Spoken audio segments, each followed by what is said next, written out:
MorningAtNTV.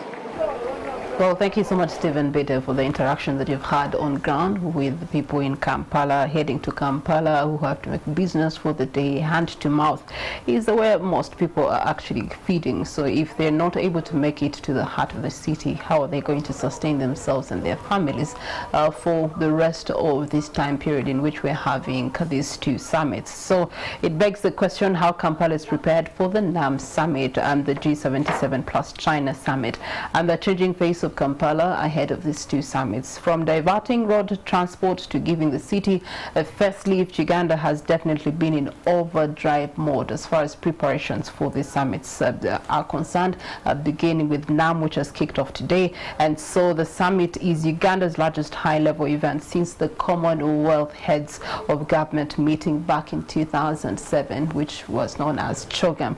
And so as we are hosting these, of course, we have a lot of things that we're expecting as Kampalans. What benefits is it going to be for us directly and indirectly? And for the rest of the year 2024, how does this kickstart or leapfrog us as Kampalans into a better state of the city as far as organization, authorization, and any other element is concerned? Now, we are joined here in MorningAtNTV by the Executive Director at the Kampala Capital City Authority, and that is Madam Dorothy Kisaka, to enlighten us on NAM and the year 2024. Good morning to you and Happy New Year. Good morning to you, Regina. It's a joy to be here at NTV. Happy New Year to you too. Okay, so I would like to first pick your comment as you have had our friend Stephen Bede engaging with some of the people intending to come to Kampala, the inconveniences of the NAM towards the city dwellers and users. What's your comment?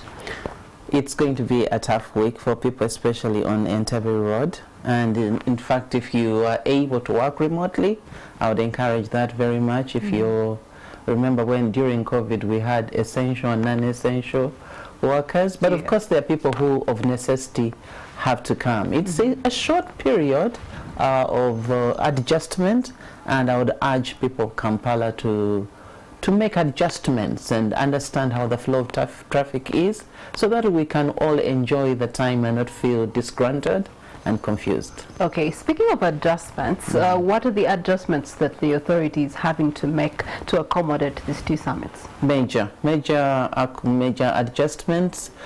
You see, as a part of our mandate is to ensure that the visuals of the city are good. The roads are clean and they are well maintained. There is no rubbish on the roads. So for us, that is where our biggest engagement has been, especially in the areas where the venue is in Munyonyo, Makindye area. We've been working on the key roads. There are 10 key roads that we have been working on.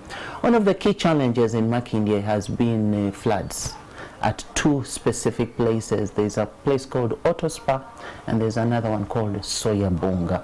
And every time, every little rain would cause a flood, but we did major overhaul of those drainages so that we can have a clean and water can flow easily and have a clean road.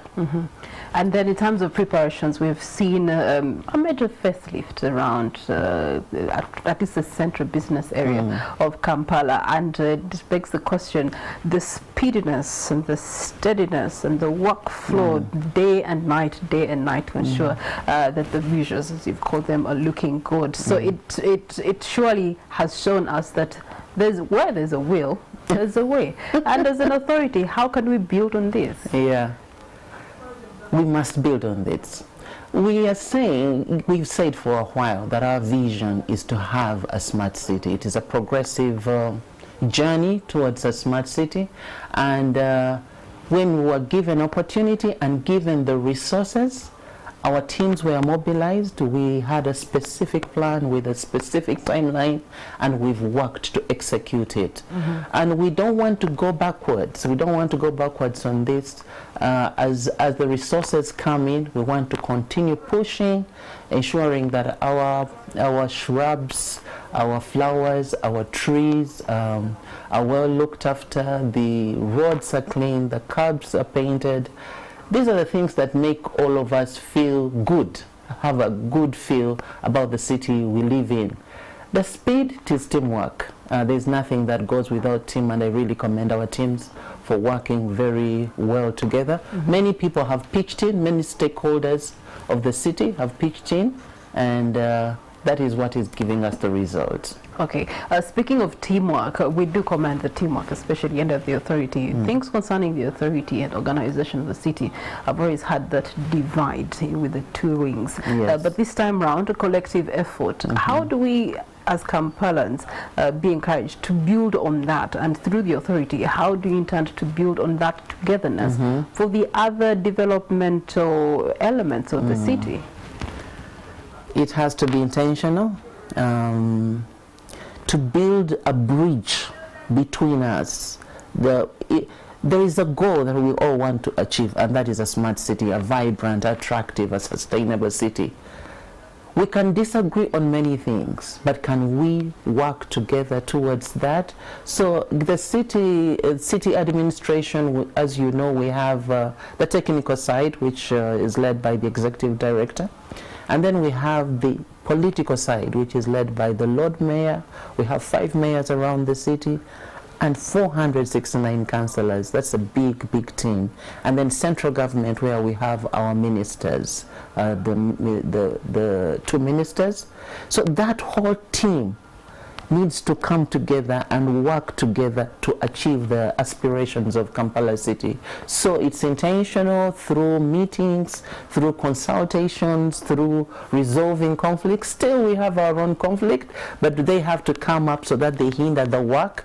That is really, as a technical team, we try to minimize conflicts and deliver together as a team for Kampala. Okay, speaking of delivery, we've been waiting for the full delivery of the Smart City Plan. Yes. It's been over 5 years and no realization of it. At some point there was maybe hotspots of free internet here and there. Yes. Today they're not functional, and so even the little elements of the strategy that had been implemented seem to be backwards as we speak today. And so it begs the question, did the plan die?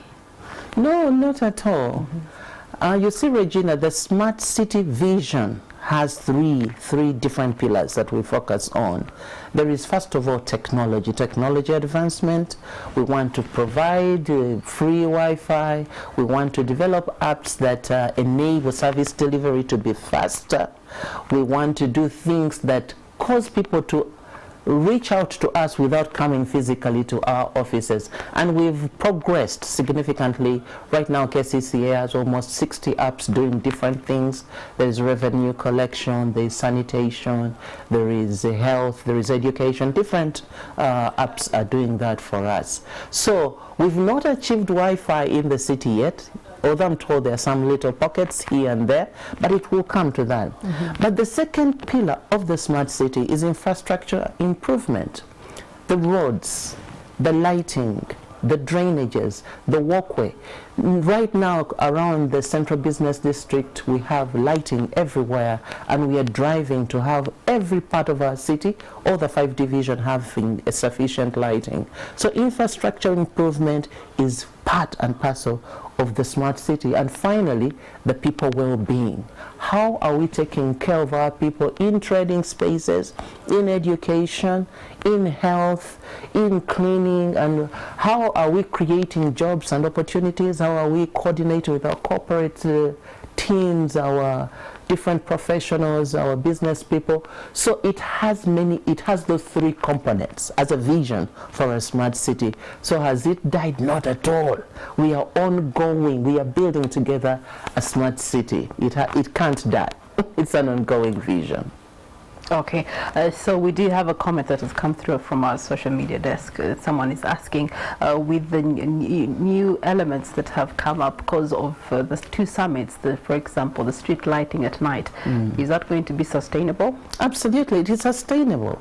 It's sustainable. We have a clear plan. Our strategic plan, which was launched in 2020, has a plan for 40,000 lights in the city.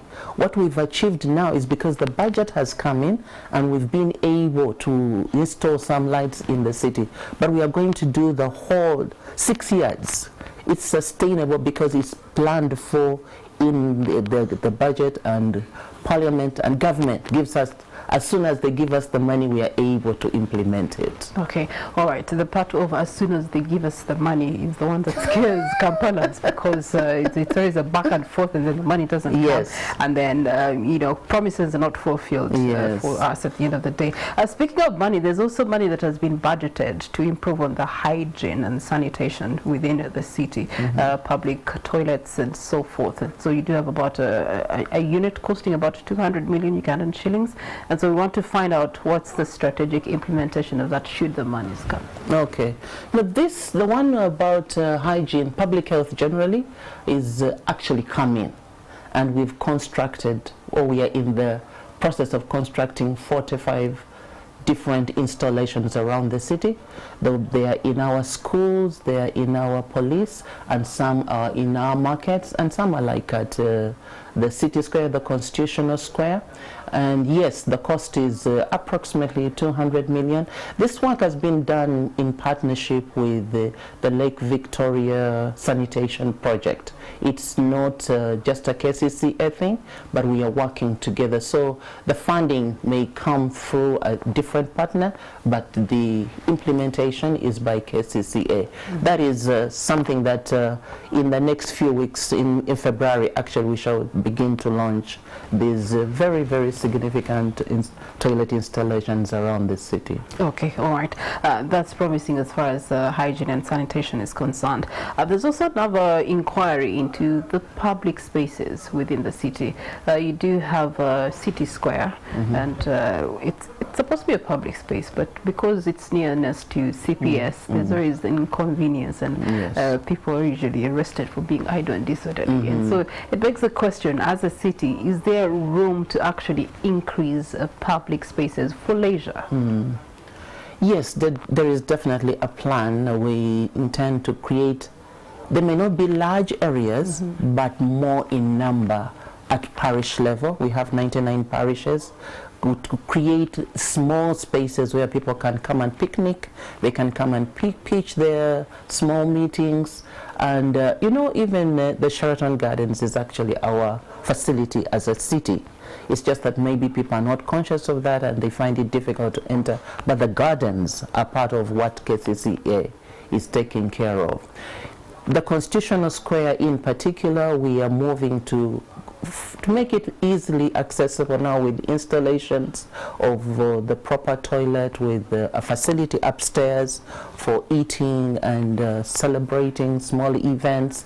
We want our spaces to be more accessible to people and increase the stock of public spaces in the city.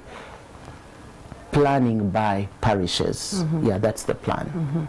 How about a plan when it comes to greening the city, but more so in terms of instead of giving us the trees, some people are recommending maybe you could consider fruit trees. Yes, absolutely, absolutely. Is that something that can be possible? Absolutely, yes. Actually, in our plan, we have just received 1 million trees from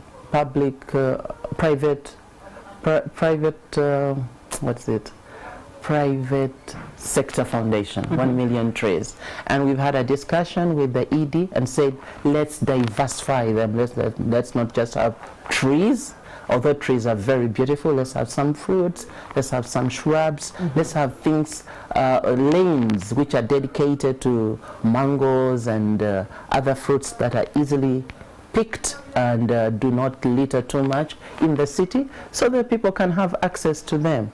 Yes, we shall have trees. Like right now we have royal palms planted in a large section of Machinge and creating little forests. I can't call them forests, but little enclosures where there is thick growth of green. But we also want to bring in the fruits, definitely. I've seen different cities doing that, and it is very beneficial. But right now, in the schools, in the schools around the city, 79 schools, that drive is going on planting fruit trees. Okay. How do we merge that with the business sides of the city? For example, downtown Kampala, the greening is fading away with time because of the infrastructure development happening there. So how do you intend to merge the two? There has to be intentionality through our physical planning team, and one of the things that is now being definitely encouraged is creating green on the tops, you know, or on the sides, on the balconies, because just seeing brick and mortar and you know, concrete is not kind to our eyes. So there is an intentional plan, and this financial year in particular, the physical planning team is designing how these green spaces are experienced in the city. Okay. Now, speaking of infrastructure development, what's the development plan and the rehabilitation plan for our road infrastructure for 2024? Okay, we have a very ambitious plan in this 2024. We launched significant road reconstruction project, which is going to cover over 40 roads in the city. It is ongoing. I think you've seen some works on Port Bell Road. We are doing works in Machindil. Kabega Road is already finished. But there are major ones like Salama Road is going to be done, and the Sir Apollo Kagwa Road and the area of the industrial area. Those are some of the big areas. They've troubled us. One of the key things that we are responding to is the climate change and the rains that are coming and destroying our roads. So we are focusing a lot on drainages. Before the roads are done, let the proper drainage be done. So Kampala is built generally in a valley. We are on 7 hills, and all that water flows down to the valley, and we must take care of the water. Otherwise the water will push us out. So yes, road construction, we are doing those 40 roads like I told you. But again, also in terms of construction, we are doing a stadium. We are in the second phase of building our stadium at Lugogo, which is going to enable us work with the different sports bodies to bring that element of sports to the city. And we are working also in schools and in our schools and health centers. These are some of the key infrastructure development on KCCA side, but of course the private sector is doing big things with infrastructure. Okay, so with the rains, of course, has come the challenge of waste management. Yes. And I know that as a city, as far as being supported in terms of waste management are concerned, you have to partner with the private sector in order to be able to handle the waste management issue in Kampala. But in terms of the plannings moving forward, we're in budget framework time. Are you planning to add more fleet to what can help manage the waste within the city? Yes, very, very much so. Right now we have a fleet that cannot completely serve the city, and you are right, we are partnering with the people we call the concessionaires that help us to do some of the evacuation of the waste from the city. But our plan is to have a truck for each parish, the 99 parishes. So we want a truck in each of these parishes. Our plan is that every year we can increase our stock of trucks by at least 10. So that is what we've put in our budget framework paper. And but that's not the only thing we are doing. Yes, we evacuate the rubbish from the city, but we are moving towards waste to energy, a plant to convert the waste to energy, so that even just taking it and dumping it somewhere ends, and we go to the next level of waste management. Okay, so our current fleet stands at how many? I believe 25. Might be wrong about that. Okay. Yeah, but yeah, in that. 25. All right. We have about another 30 to go to be able to. 30. No. 99 is what we want. 99. I'm looking at the near future. Not okay. And yeah, but again, government can give more than it can cause to the budget to be increased, and if we can, we'll get more than 10. We don't have to stick to 10. But yeah, the main thing you see. The planning around government now is so much about the parish, like the parish development model, people becoming more aware of themselves as developing as a community. So we believe if there is support even in waste evacuation as a parish, it will ease the evacuation of the collective waste from the city. All right, we are taking a short break, but we return with the Executive Director right after this break.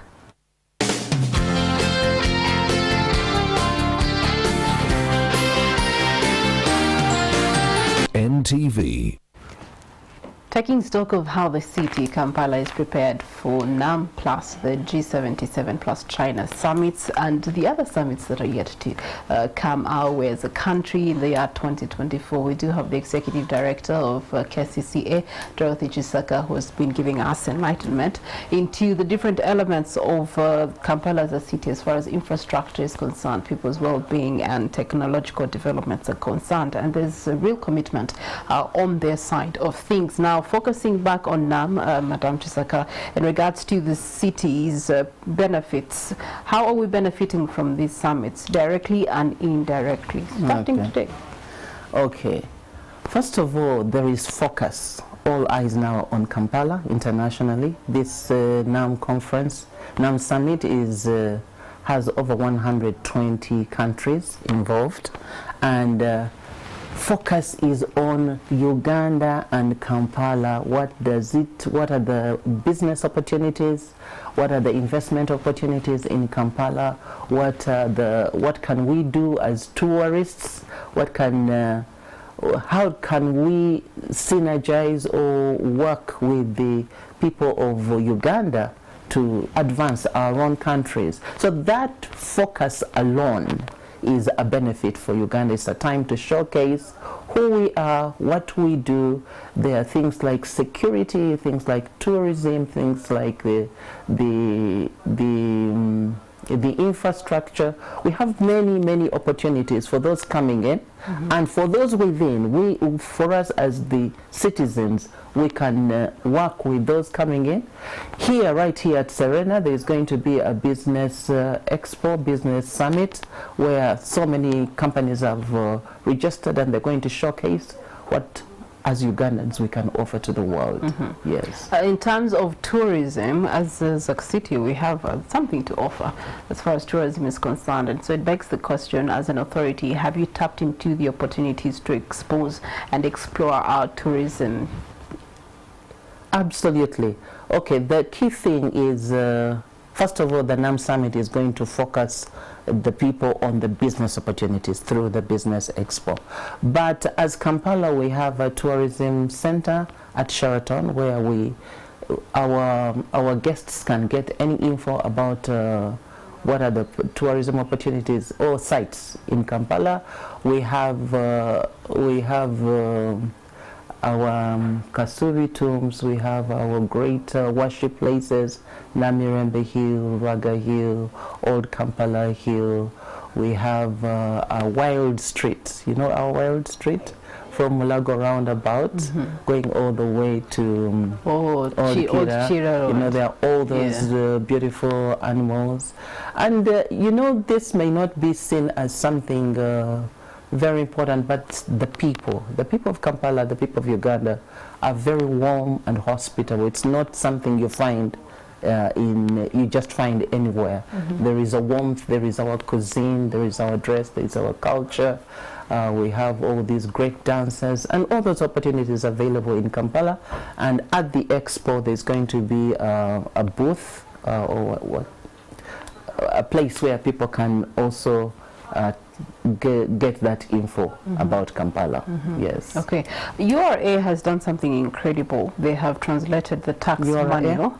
Yes, they have translated their tax manual into Chinese for the Chinese community to be able to better understand the tax regimes that they have to engage with as they do business here in Kampala. In regards to the authority, are there any plans to actually be able to complement the business community and investment communities to support the future prospects that they intend to have? We work, that's first of all I must commend the URA team, but we work very much hand in hand with URA, especially in our tax collection, and we cannot stay out of what is happening in terms of investment opportunities. So it may be something that we've not paid particular attention to yet, but we have to synergize and cause Kampala to stand out as it should. Speaking of synergy, what are the prospects and the plans for Kampala 2024? Okay, many. We have very many, but mainly they focus on infrastructure development. Like I told you, the TIP, the technology infrastructure development, and people well-being.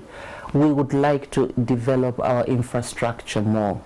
Right now, the program on roads is ongoing and will be ongoing for maybe for the next 36 months. So you're going to see a lot of improvements on this. And in the short run, we want to do all the lighting in the city. We want to work with, there is a body of people who are called ghetto youth, or those young people who have no jobs. We are doing a program on financial literacy in partnership with some of our corporate partners, especially the banks. Standard Chartered is one of our key partners. We're going to do training for over 6,000 people, including all the PDM beneficiaries in financial literacy. The money has come. Government has released about 9.2 billion to Kampala, to the SACCO beneficiaries under PDM, but the training is not there. So that is something we are focusing on through the parishes to ensure that it happens. We have challenges around street children. That is something now that we are dealing with. In the last 3 days alone, we've evacuated over 1,000 children from the roads. But what is their future? That is something we are working together with the Ministry of Gender and the communities where they come from, especially Karamoja, to see how can we minimize this influx into the city by children called street children. Our key service areas like the health and education, we are renovating the infrastructure of the education facilities. Our 79 universal primary education schools, and then our USE schools, we have 22 schools. We are making sure that they have the green, they have water, flowing water. We are installing the harvesting of water in many of our schools now, and then the health facilities. And one of our key things is to raise the revenue, not raise revenue, but collect more taxes.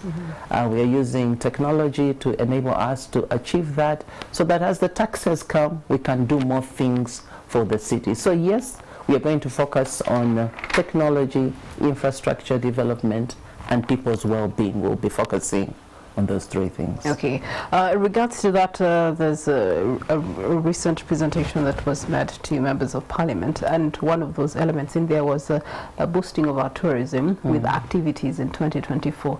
One of those activities was post-COVID parade.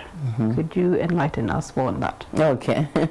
That's an idea that has been mooted, let me put it that way, mooted from our Ministry of Kampala. We are the implementing partner, and is that something that Kampala is ready for? Many people remember COVID as something that has brought sadness and loss of business. Is that the best way to remember our dead?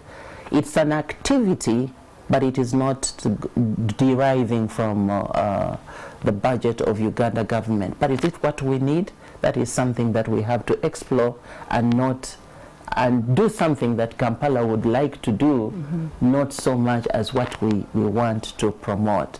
But should we commemorate what happened during the COVID period, 2020, 2021? Maybe we should, but how? Maybe by planting trees, maybe by doing something that touches our feelings, yes. And how is it going to be funded? That is something we must answer also. Okay. And does it require fund? Yeah. That is something we must answer. All right, so Executive Director, your closing remarks as we wrap up this conversation. Well, I would like to greet you, Kampala, and to encourage you to participate in the NAM activities. This is a once in a long time opportunity. There may be some inconveniences, but let's embrace the guests. Let's embrace the opportunity. Recently, we were internationally recognized as a city for the developments we've done in technology around the waste management. This is an opportunity to showcase what we are as a people by welcoming our guests very warmly. Let's clean our environment, let's green our environment, let's paint our buildings, and let's pave our walkways so that Kampala becomes a smart city. Okay, so speaking of which, last year there was a campaign, a whole full 24 hours of a day, and no motorists in the city. Yes. Just walking. Yes. You know, to push the green and making sure that our environment is well protected. Are such activations going to be continuing into 2024? Oh, absolutely, yes. Like our free day. Yeah, that's one of the things we've planned for, and we have the concept is about creating spaces where there are no cars and people can enjoy the roads. We've started with the Luwum Street, the non-motorized lane, and people can walk. The green is there, but we want to expand and expand the concept in other areas of Kampala, and the car-free day is around that. This year we are doing that again. Okay. All right. Speaking of the tourism activities, could you highlight for us some of those activities that you have planned out? The activities for tourism in Kampala. We have, in partnership with the owners of the city bus, I forget its full name, people can get on that bus and tour the city. We are planning an event that used to be called the City Festival. We are planning an event like that for this year, which is going to be an event that brings us together and celebrate our different cultures, different foods, and the music, the entertainment. So we are planning that. It's one of the big events of this year. We are creating products around for Kampala that talk about Kampala, the Kampala bags, the Kampala mags, the Kampala stuff, and of course our tourism center itself. We want to boost it more at the Sheraton and also create different outlets around the city in the 5 divisions for tourism activities. Okay. All right. Well, thank you so much, Madam Dorothy Kisaka. It's been a pleasure to hear from you about the prospects of Kampala towards a smart city 2024. It's going to be focusing on infrastructure development and continued rehabilitation for the next 36 months. And of course, there's also people's well-being being put into consideration and in the framework, as well as the technological advancements and enhancements around the city to aid business as well as leisure and pleasure. So those are definitely going to be the focal points of the city. Now, returning back to the gist of the day, the non-aligned